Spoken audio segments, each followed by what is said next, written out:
এগৰাকী বোৱাৰী নিলজ্জ কাণ্ডই জোকাৰিছে সমগ্ৰ ৰাজ্য।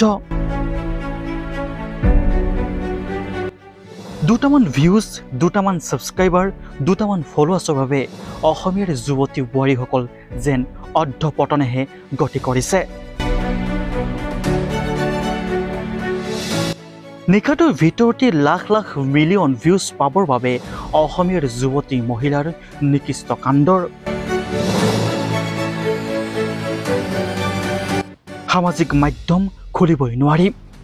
অথলে গ'ল অসমীয়াৰ পৰম্পৰাৰ ৰীতি নীতি।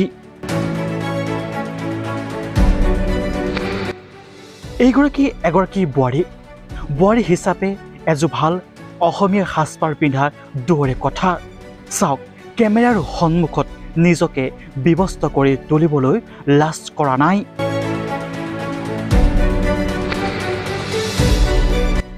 এনে ঘৃণনীয় দৃশ্যসমূহ দেখি বহুতে যদিও ভাল পায়, বহু সচেতন ব্যক্তিয়ে কিন্তু গালিও পাৰে।